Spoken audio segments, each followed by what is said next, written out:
What is up, everybody? Welcome in on this Sunday night, a Sunday in which the Saints gave up half 100, but we're not here to talk about that, as embarrassing as that was. What the hell? The Saints are going to be looking for a new coach, I believe, at the end of the season. They should do it right now. Again, we're not here to talk about that. We're here to talk about Ole Miss football on this edition of the Rebel Report. My name is Michael Borky. Glad that you guys are here and with me on this Sunday night. So the idea, I think for me tonight, I've got a couple of just like very brief thoughts, but I want this to be about you guys. Had the post game last night. I want to hear from you and read your comments and let you guys drive the conversation. Let me turn the fan on. And let you guys drive the conversation tonight. That's what I want to see. I will say a couple of things, but then we'll just get into what you have to say about what happened on this edition of the Rebel Report, presented by the Gregory Law Firm. DJ Gregory has got you covered.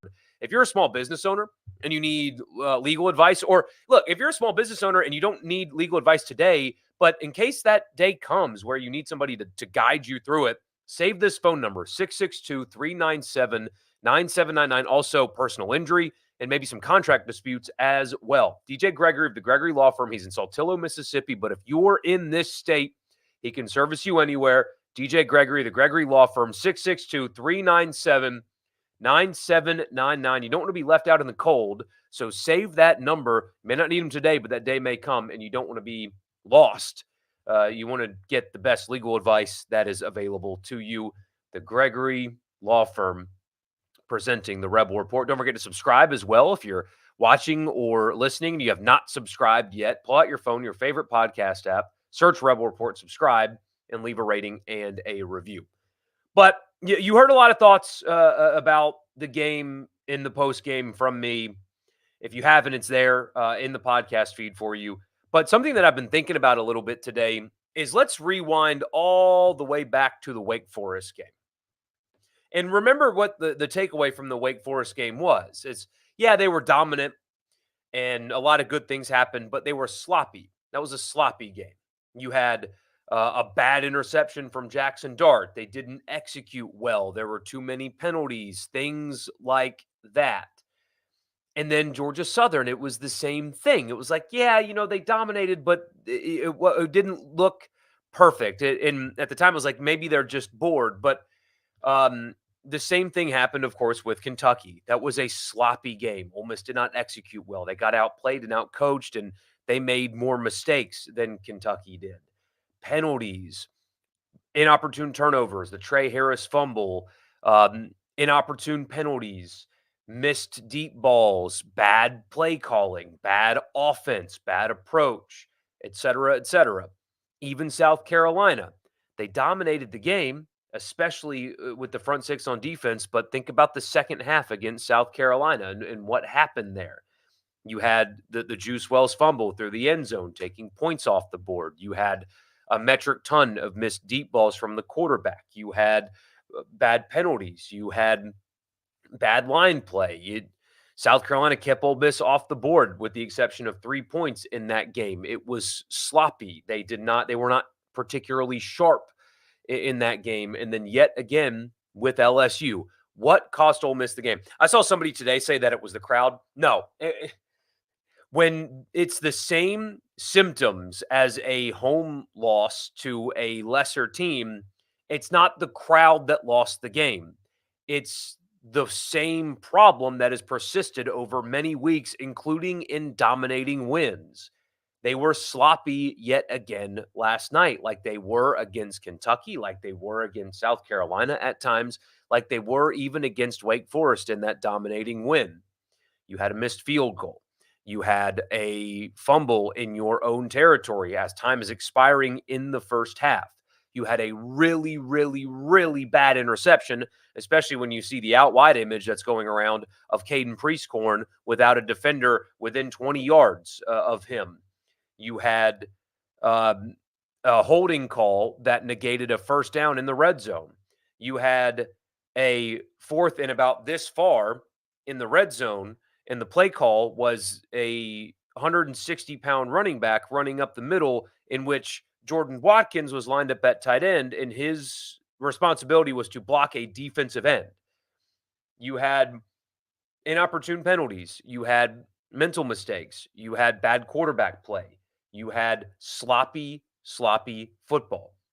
What happened last night, and Lane Kiffin had his media op earlier today where he talked about, you change a play or two here and the outcome is different. And everybody's talking about how tough the team is, but they didn't make the plays, and therefore, that's not the case. But think that I don't think that that's accurate, honestly, because they last night again played sloppy football. If Centarian Perkins is able to bring Nussmeier down on that final drive and LSU doesn't score a touchdown, we would still be talking about the sheer volume of mental mistakes that they have made. And yes, they would still be alive, but that is not a team that played like one that is a championship caliber team. And that is what they said that they were. And so what happened last night is not exclusive to last night. And yes, Lane Kiffin is right that, you change a play or two and they win that game. But the symptoms have existed for a while. And the question is, why is that happening? Why are you making more mistakes than your opponent? Why are you playing sloppy football regardless of venue? Because it wasn't crowd noise that caused Ole Miss to play sloppy football, because then how do you explain Kentucky? How do you explain Wake Forest? How do you explain the second half of South Carolina when the student section cleared out? This is a persistent issue. It's either a lack of attention to detail, a lack of focus. I don't know what it is. I'm not smart enough to know. I'm not inside those walls to be able to tell you. But they are playing sloppy, stupid football. And that is not something that just started last night, regardless of the outcome of the game changes. If you just change one play over, you had a drop touchdown pass, a penalty that negated a first down, a horrible play call on a 4th and 1, a horrible decision on an interception. The Bentley situation is an absolute joke. It is a lot of consistent symptoms of a larger problem right now. This, they're at the bye week. It's October 13th. The season's not over. But to this point, this is Lane Kiffin's worst coaching job in his 4.5 years at Ole Miss. And we'll see if they're able to recover it. I think that they have been, and I don't think it's really arguable that they have been the most talented team on every field they've played on so far this year. But it doesn't matter how talented you are if you are as sloppy as they have been. So we'll get to your comments right after I tell you the podcast is brought to you in part by Advantage Business Systems. Check them out online at absms.com.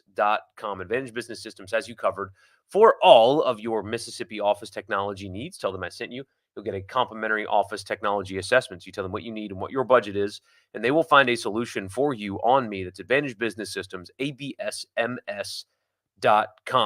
The podcast is also brought to you by Priority One Bank. They make you their priority with their online banking platform. It's a one-stop shop. All you need is an internet connection, and you can do whatever it is that you want to do with your money, because Priority One Bank makes you their priority. So we're just going to read some comments, and that'll be the driving conversation with you guys tonight. I'm really glad that you're here. Happy that you're here, and let's get to it. Ole Miss doesn't even make it to the bye week, and disaster is starting to set in. That was about the most backbreaking way they could have lost on Saturday. Yes, I mean, devastating losing in overtime like that for sure. I don't mean to beat a dead horse. They didn't deserve to win the game last night the way they played. They didn't deserve to win. Simply put, and they got beat, and they deserve to get beat with the way they played. Fun fact, Ole Miss is averaging 23 points per game in conference play, which you believe is the bottom half of the league. And it's not like South Carolina is a defensive juggernaut. I know they've got two really good ends, but LSU certainly is not. Kentucky just lost to Vanderbilt. It's the situation with the offense is crazy to me, because I know, like, the simple answer is they don't have good enough offensive line play for what they're trying to do offensively. The offensive line is not good enough, and I understand that. That makes sense. They're not performing well enough up front on the offensive line. That does not explain the Bentley situation, which we talked about at length last night. That is inexcusable, what has happened with the running back position. Um, but there's also ways that you can alleviate issues on the offensive line. There are ways that you can scheme around an offensive line that's having trouble protecting the quarterback. And yet again last night, long developing vertical passing game in which you're asking your quarterback, you're either asking your quarterback to hold on to the ball as long as he does, or he's holding on to the ball too long. Either way, that is on coaching and on quarterback, but also on coaching, especially when you've got this really good tight end that you simply do not use. I mean, that Caden Lee had a really big night, but they can do so much more, I think, to alleviate the issues on the offensive line to produce better offense. I mean, I know this hasn't been a big part of their offense, but like a screen game.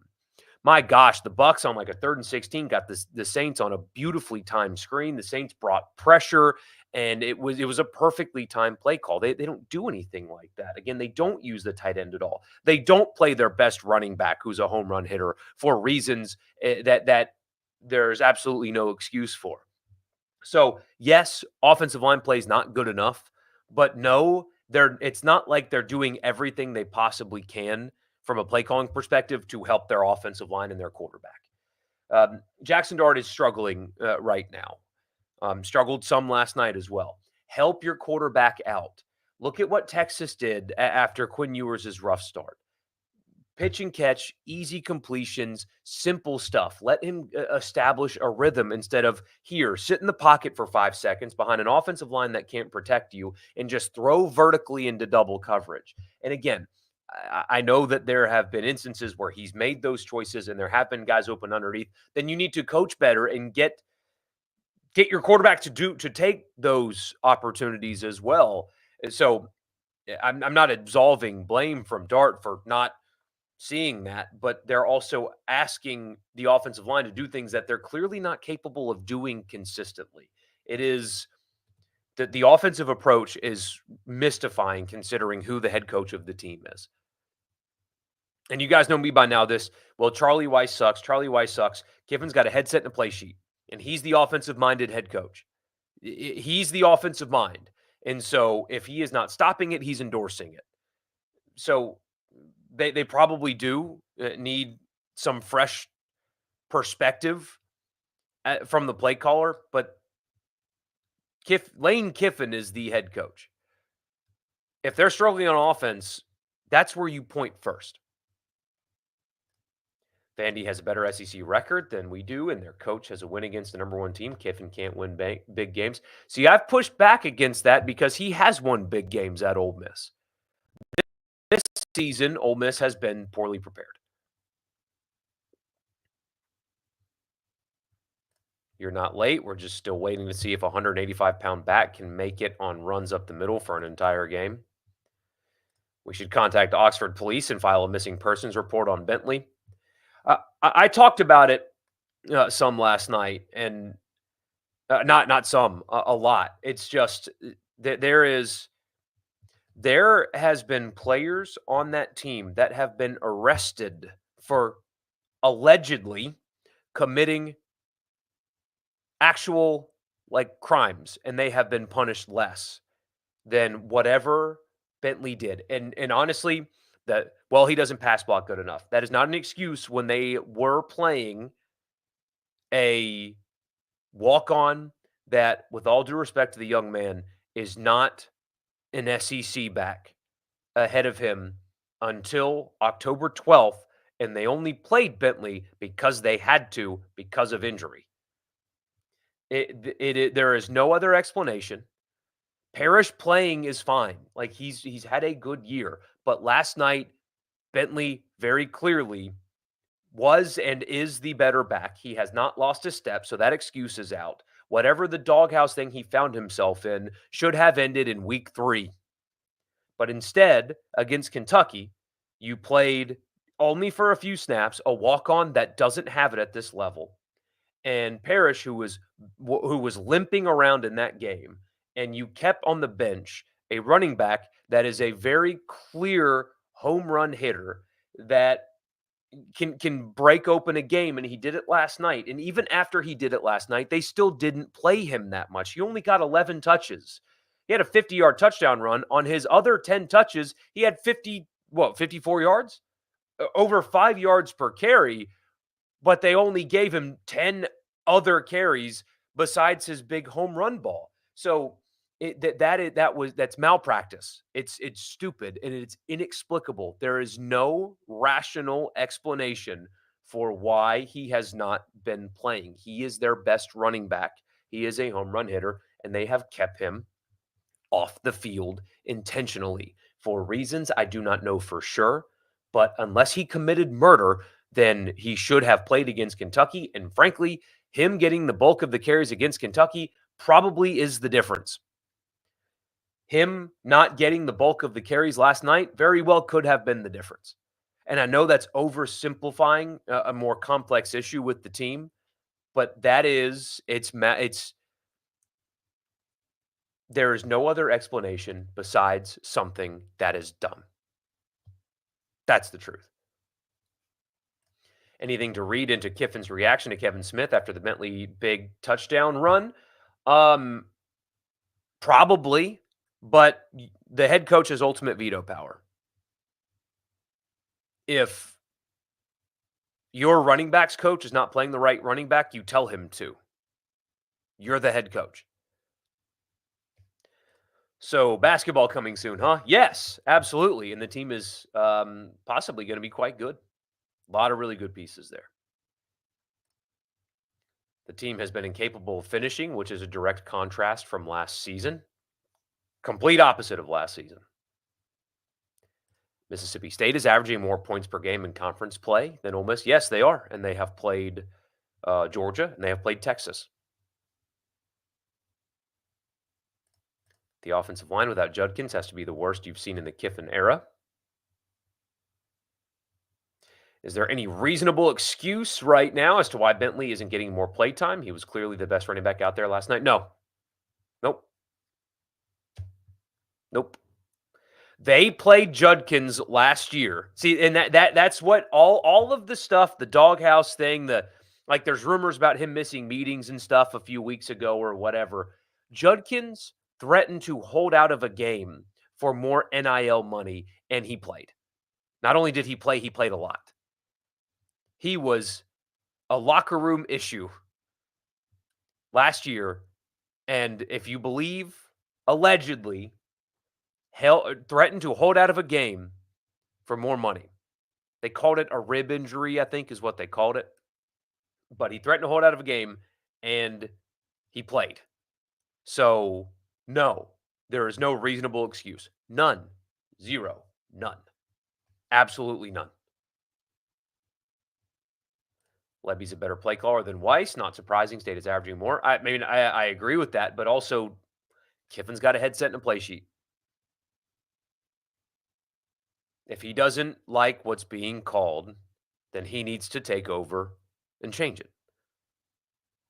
Positive spin for an Ole Miss fan. Win out. 10-2 very likely will make the playoff.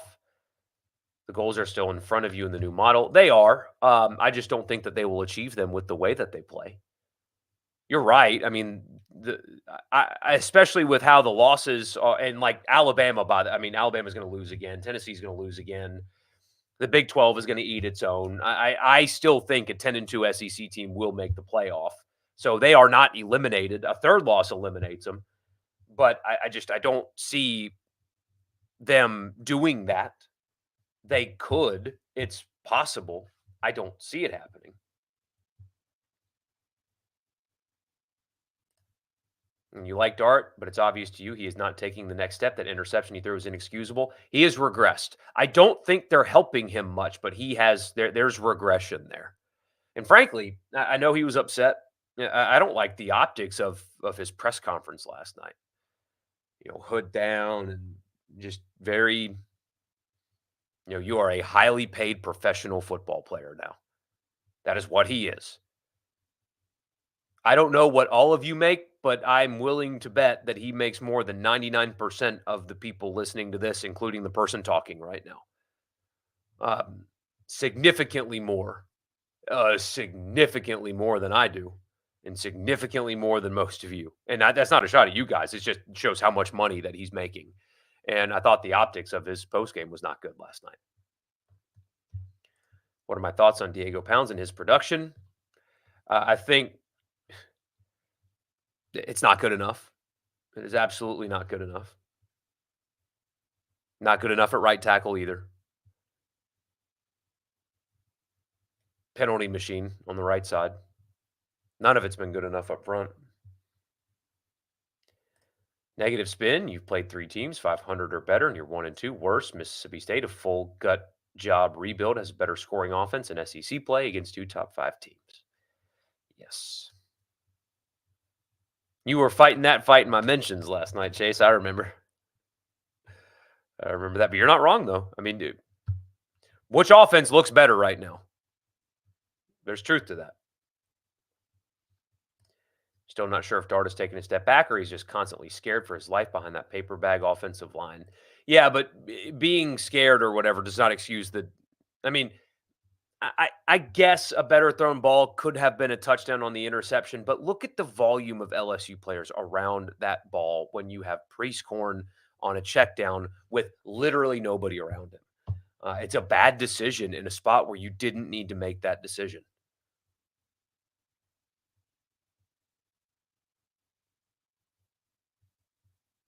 They left at a minimum 16 to 20 points on the board. Absolutely. Enjoy the Citrus Bowl trip with all the backups. Yeah. Offense kind of reminds you of Longo lately, not using the tight ends, endless deep shots. That is a very apt comparison. Those light up wristbands they gave to LSU fans turned into projectiles. It got a little violent at the end of the game in there. Oh, I imagine so. I imagine so. Juice Wells is on a milk carton. And you know, the thing about Juice Wells, like, he is so good on little quick hitters. I mean, line him up in the backfield. You do jet sweeps, little things like that. Just the offense is so uncreative. It seems so predictable and simple. You've got Juice Wells who's so good in space, and what you do with him is just throw it to him down the field and just hope he can figure it out. I mean, they threw it to him in double coverage last night. It's just a bad decision, and that's not his strength. His Man, it's all bad, and it just seems overly simple, and I know it's not, but man, LSU just looked like they understood exactly what was coming. But analytics said that was okay. The going for it on 4th down in that spot is absolutely a fine decision. The decision to go for it there is fine. It's the having a tiny running back line up in a situation where your small wide receiver is lined up essentially at tight end and he is tasked at blocking a defensive end. How else do you think that was going to go? And you have your Pegues package, which is perfect. Like that, it does not get stopped. And instead, you run Parrish up the gut with Watkins blocking a defensive end. That's the problem with the 4th down decision near the LSU end zone, deep in the red zone. That's the problem there. It wasn't going for it. It was when you go for it, that's what you decide to do. LSU's not some great team. They're decent, but that's a game you cannot lose, but you have. They had no business winning that game until you let them hang in that long, 100%. Do you think the biggest coaching malpractice to your non-coach eyes, the underutilization of Bentley? You said at the forefront of the Judkins rumors that you let him walk for the price because of what you've seen from Bentley to take over as a feature back and then supplement off of him. And he showed you exactly why last night that was like that decision made sense. He is explosive. And I mean, even on the runs where there was nothing there, he fell forward. He was able to make guys miss. Like, giving him 11 carries last night is still malpractice. You think when Kevin Smith recruited Parrish back to Ole Miss, he promised him more playing time over Bentley? Just your hunch? I mean, there's something like that going on. When is the baseball season? Don't skip over basketball. And to be honest with you, there's a real chance that the basketball team is much better than the baseball team. There's a real chance that maybe I could be wrong, but that I, I've got to see it to believe it with this baseball team. After the last 2 years, they've been the worst in the SEC. Um, they did some good things in the portal, but others in the league did better. So I'll believe that they have turned it around and they're going to be a postseason team and all that when I see that actually happen. I'm certainly not going to predict that. Don't skip over basketball. There's a chance that this basketball team at Ole Miss is good.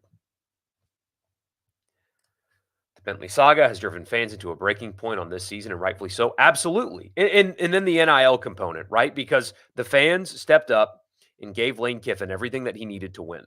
They paid, and see that's the difference in this era is you guys, you raised millions of dollars for this roster, millions of dollars for this coach after he used your lack of money to leverage the Auburn situation. And before the last two games, he is trolling you guys about the Florida job and then not playing his best running back. I mean, like that's another thing. I like usually on Twitter, he cracks me up, but he, for 2 weeks in a row, putting on Instagram and Twitter a picture of an alligator is trolling his own fan base. That's what he's doing before kickoff of these games. It just little things like that. Just there's a lot of unseriousness right now.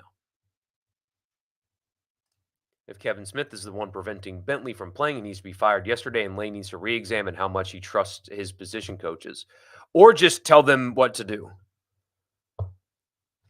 Think about the recent national championship winning head coaches.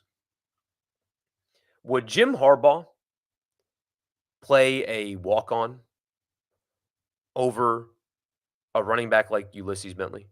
Would Jim Harbaugh allow that to happen? Would Kirby Smart, who's in trouble for shoving Mississippi State's quarterback, and he's not in trouble. He didn't get in trouble. Nothing happened. He should be, because sidebar,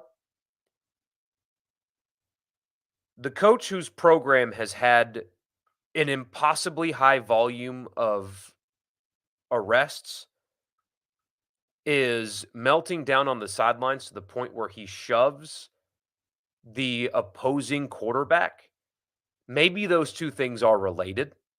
Now, Kirby's a great coach. Obviously, he's a championship winning coach, but maybe those two things, maybe 1 + 1 = 2 there. But anyway, he's a championship winning coach. Would he allow that to happen? Would Nick Saban have done that? No. But it's happening there. Good luck to Walker Jones and the collective this offseason. Gosh, I would love to know what his email inbox has looked like today. And now the bye week couldn't come at a worse time. Absolutely, because it's just going to marinate. I mean, this will just marinate for a while. Colin, thank you so much for the super chat, man. Appreciate you very, very much. Thank you, Colin. And you say, you have to say this, Dart is not elite. Kiffin cannot win big games. The season is a failure. And why are the playmakers not getting the ball? And no, Dart is not playing like an elite quarterback. There's no doubt about it. He is missing deep passes that are there. There's no doubt about that either.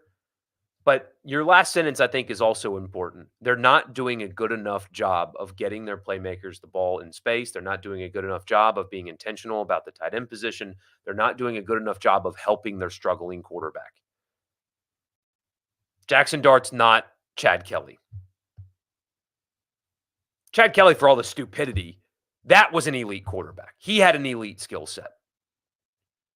He's not Chad Kelly. And that's okay. He doesn't have to be to make this offense successful. But they're not doing a good enough job of setting him up for success either.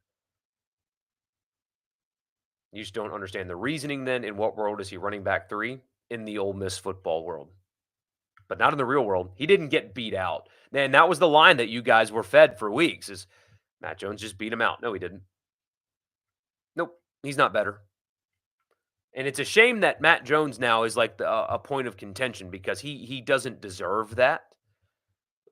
It's a great story, has clearly, very clearly worked really hard, but how much of the loss is due to incompetent play calling? A good bit.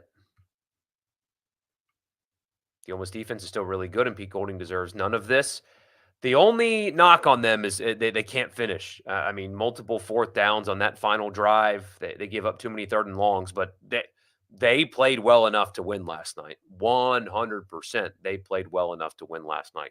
When you give up 23 points in Tiger Stadium, and 3 of them were because you fumbled deep in your own territory right before the half, then you did a good enough job defensively to win. Defense should have them 3-0. Missing Judkins, whether he was a cancer or not, has severely undercut the running game. I agree, but I disagree if Bentley would have been playing the entire time. Defense is playing lights out for the most part. Some weak spots in the secondary, but overall, the D has done everything it has been asked of them. Losses are on offense, 100% agreed. Lane might be trusting too much in Kevin Smith. He needs to override his decisions. If that's what's going on, absolutely.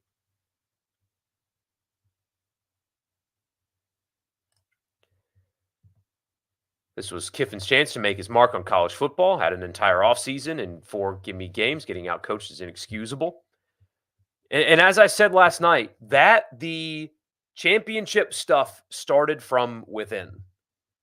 I thought this team, I mean, this team is extremely talented. Like the talent is there.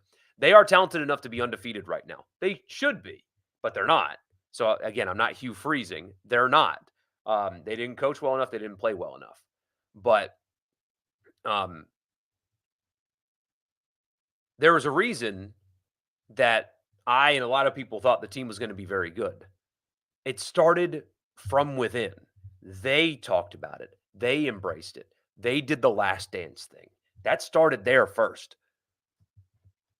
It's not like people created some unrealistic expectations out of them.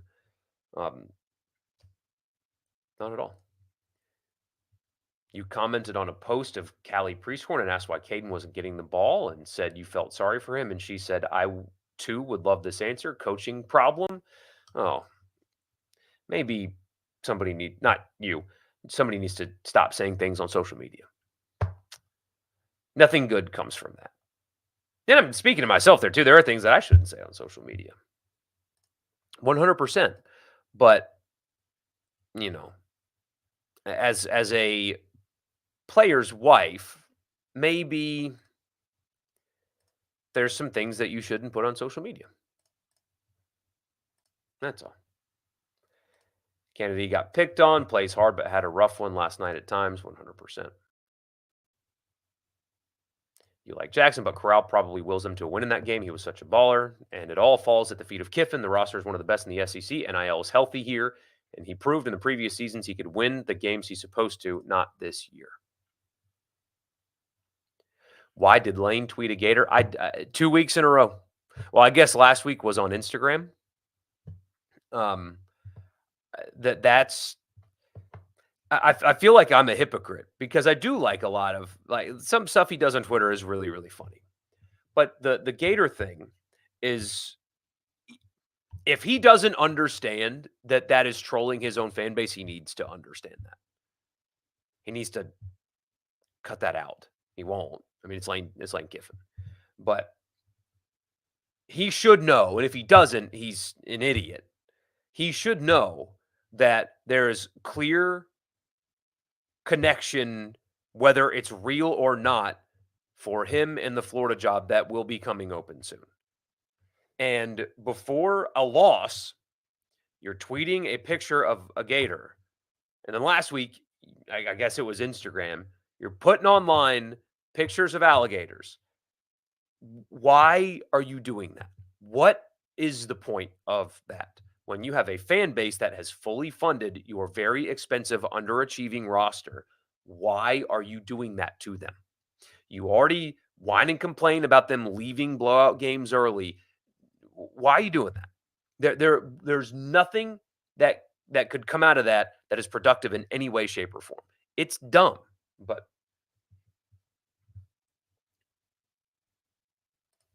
offensive line is struggling to hold blocks, so let's run deep routes that take a long time to develop. That's a recipe for success. Absolutely. Yeah, makes no sense. It's a really great group of players, but it's not a great team. 2021 and 23 were great teams with only good groups of players. I see that. The trolling by Lane is cute while he's winning, not so much when he's losing. The long developing plays are mind boggling. Dart holds onto the ball way too long. He does. He needs to get rid of it, but some of that also is a product of play calling. They're long developing pass plays. Do you think the NFL style of soft practices and training camp has contributed to the sloppiness? Possibly, but here's my counter though, is the front six on defense is excellent.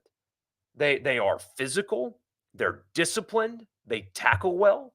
Now they struggled getting to the quarterback a little bit, although I think that they 2 weeks in a row they need to get less conservative, bringing pressure on these big downs. I think too often they're expecting to get home with three or even four, but I think they need to bring additional guys. That's the one knock. Like they didn't get after Nussmeier, but the front six is physical.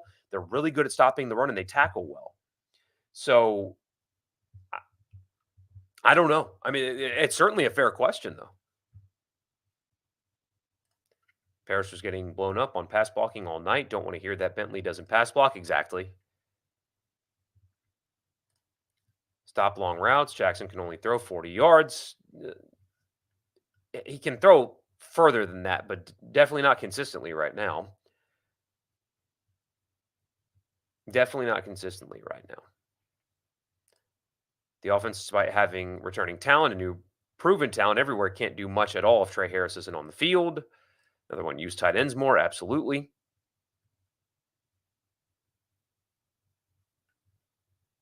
Other quarterbacks move under pressure and stay in the pocket to get hit. Let's say Ole Miss goes 9-3 and the lane to quote rumors are in full force. Keith Carter needs to stand firm on another raise. Last year versus LSU is the only win against a team that finished above 500 in the SEC. Yeah, no, I mean, barring a win out, if they finish 9-3, I mean, do you really want to increase the salary? Do you really want to increase the salary of somebody that underachieved with the roster that fans raised millions of dollars for? You're already. I mean that's a difficult thing for Keith Carter to consider if that's what it comes down to. Is Lane's done a lot of really good things at Ole Miss, but are you really going to fight Florida and give a 30% salary increase again after an underachievement? Is that something that you're willing to do, or do you not fight that fight and take a risk on something else? I mean, maybe you can't afford to not fight that. That I don't know, but if they underachieve with this roster, that decision is different than what you thought it would be 6 weeks ago. You heard Jeffrey Wright say in the postgame with Parham and Siski that he got a tip that Jordan Watkins threatened a redshirt before the South Carolina game. That's a dangerous sign moving forward. That wouldn't surprise me. I don't know if that's true or not, but I have no reason whatsoever, and I would not doubt Jeffrey at all. I'm a fan of that. I like him personally. So I don't think that he would make that up. I just don't know that independently, but that wouldn't surprise me. They weren't using him.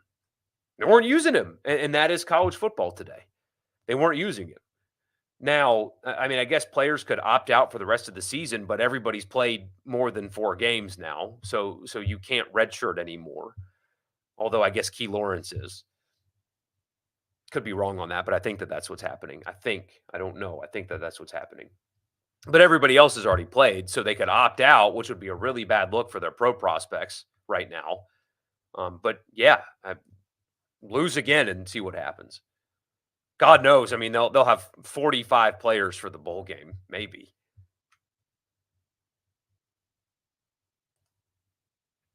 You don't think that you can take anything away from last season? That was very impressive what Ole Miss did. LSU and Penn State were great wins. They were.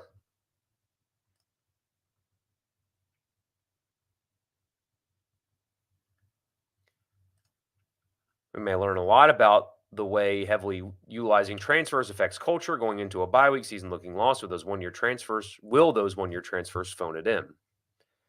They certainly could. I mean, but it was a transfer heavy team a year ago, and they overcame adversity and played well throughout the season and ended up having a great year. I mean, they were down 9 in the fourth quarter to LSU after they lost to Alabama, and they were facing a third and long, got a first down, and went and ended up winning that game. So the culture of the team was really good last year, and it was built on transfers. Charlie Weiss isn't it. I understand, and like I- they they probably need a new voice there, but the offensive minded head coach is to blame for the offense first before you get to anything else, in my opinion. Is Juice Wells the biggest bust in the Ole Miss NIL era? I think that he's not being used correctly, personally. I think they're going to beat Oklahoma. I kind of do too, but take a loss in Fayetteville. We know they'll lose to Georgia. Even that can cause a spiral. Oh, it absolutely can. Death Valley may be the most difficult to play. It gives you chills. But here's the thing. I mean, if they just execute early, Death Valley clears out by the third quarter, but they didn't. There's no allegedly with Judkins. That was all true. That's straight from the locker room. We supposedly spent his money to bring in a lot of talent, at least. Yeah. That was a very damning look for Dart in the postgame. I'm way behind on these messages. I got to go fast. Yeah, I really did not like that. And that's supposed to be your team leader, and then you look at Pittsburgh, for example. Um, but I guess they won the game, so that makes it easier. Um,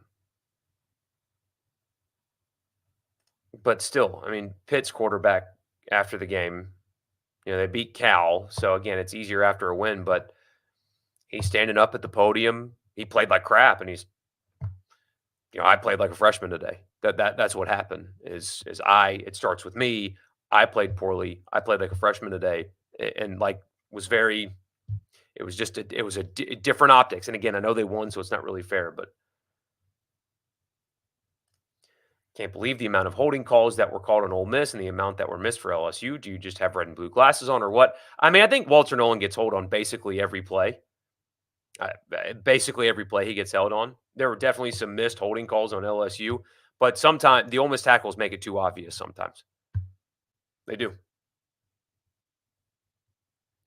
Does Kiffin go with Simmons at all this season outside of an injury to Dart? No. Nolan really is that guy. Was getting held all night and was still blowing things up. He is worth every single penny. He's worth every penny. Every penny. Thoughts on the targeting no call?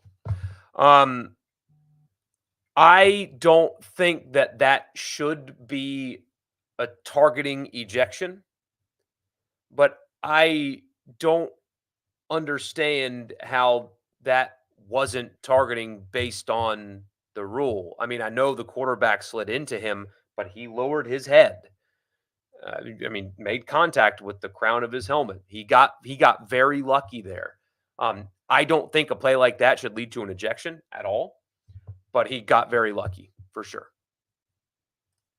Anyone else think when Ole Miss kicked the field goal instead of scoring to put it away that LSU would drive the field and end up winning the game because you did?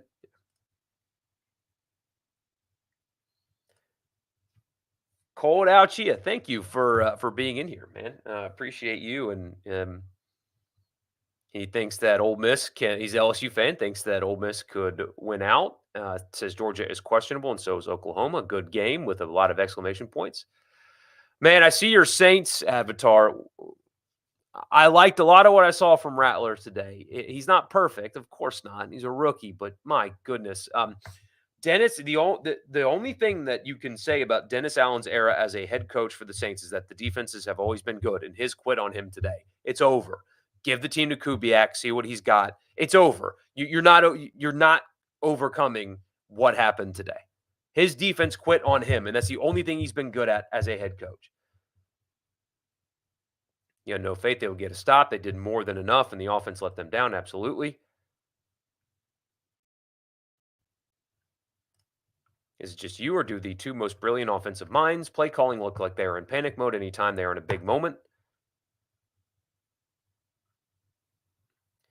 LSU Ole Miss is an afterthought, not a real rival. Also, LSU storms the field. Yeah, you are officially a rival if you storm a field. You can't do the moral superiority if you storm the field. 3 of the last 4 field stormings that LSU's done has been a win over Ole Miss. They're officially rivals now. It's okay. Feels like Kiffin completely changes his mindset when Ole Miss isn't playing from behind. It's frustrating. I've got to go really fast on these comments because we're kind of out of time here and I'm way behind. So I'm just going to rapid fire. Here we go. It's always wonderful when you lose a game where your opponent led for 0 seconds. Another one, conservative, scared, playing not to lose instead of playing to win. It's weird. You take chances on Bentley's fumble problems for his explosiveness or his alleged fumble problems, especially when he wasn't one that fumbled in deep in their own territory. LSU fans need to acknowledge that Ole Miss's rivalry is bigger to them than they lead on. Yeah, no matter what the cause for this catastrophe, it's inexcusable. Are you crazy for thinking that the season is a failure at this point? No, you're not. The grade that Lane Kiffin would receive so far is an F. They have failed to this point. It's not over. They can overcome it, but to this point, it is an absolute failure. If Ole Miss goes 9-3, it may take, or worse, it may take a new head coach to avoid a massive drop off in NIL memberships. Yeah, if they lose 3 or fewer games, fundraising is going to be very difficult. It will be. What would I set the record at right now? Over under 8 wins. I would push that. I would say that they're going to lose 2 more games at the moment. You hope Kiffin understands the gravity of the situation. Fans only get 12 chances to see their team. 6 at home. Well, 7 at home. If we finish the season with a bunch of opt-outs, that will be a very hard sell to fans. Absolutely. When the season is over, it'll be interesting to do a case study between this team and 2009. At least that team didn't quit. We'll see about this one.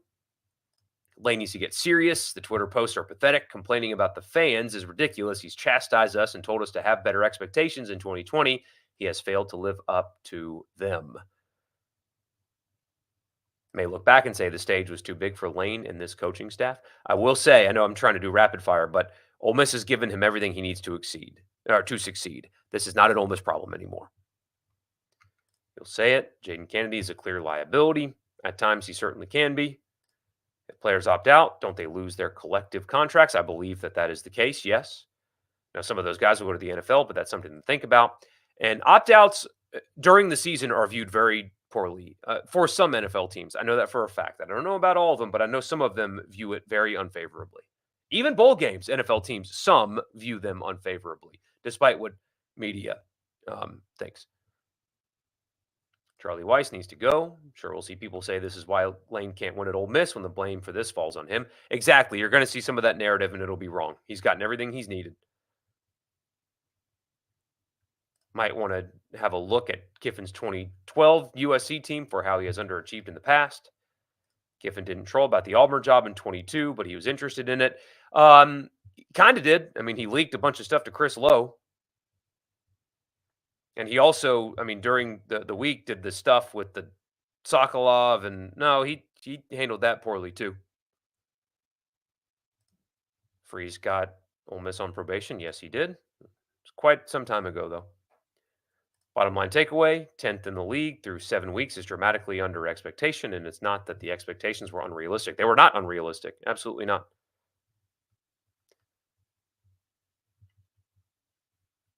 Lane City tour of opposing team cities and yoga sessions before big games is bad optics. That doesn't bother me near as much as the alligator pictures. That to me is an issue. Lane having a breakup mid-season with his girlfriend should give him way more time to focus on his job. I did not know that was a thing. Considering what is left on the schedule, a 9-3 record is one that you would take. At least they wouldn't spiral out. Oof. If one game is the difference in Kiffin leaving, then he'd be gone anyways. Yeah, I agree. You don't want Lane gone. He's elevated the program and think that that's not really up for discussion. He's lost too much goodwill with the fans to play the flirting job game again this season. Think they're going to play hard on defense for at least the time being. I agree with that. They've got draft guys who should keep putting it on tape 100%. Trigg is the biggest Ole Miss bust in the NIL era. That's a good one. Juice Wells isn't a bust. He's just been wasted. If Kiffin leaves and Golding is promoted, what's your selling point to Simmons? I don't think that that would happen if it leaves like this. Also, the faking injuries narrative has completely taken over the season and program. I saw LSU fake multiple last night, but no one will pay attention to anyone but Ole Miss. They made a mockery of it, and so that's what happens. Do I think Dart misses Judkins yet? I do not. From a personal perspective, no, not at all. Not at all. I think they just need to play the better running back that they have on the current roster. Sloppy play. What happens if you go through real spring football? Not that the spring is not why this is happening now.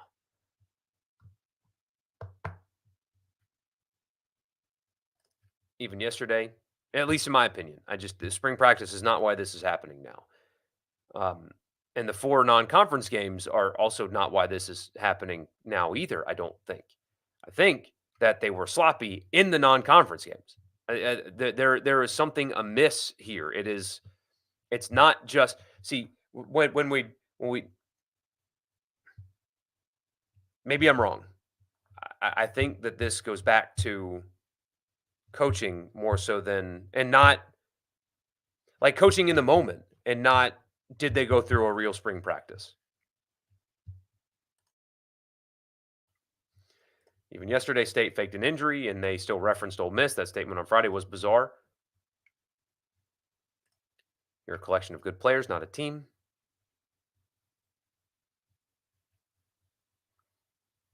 Appreciate you. Thank you. Yeah, this live chat is always a great space to air out the thoughts on the program. Yeah.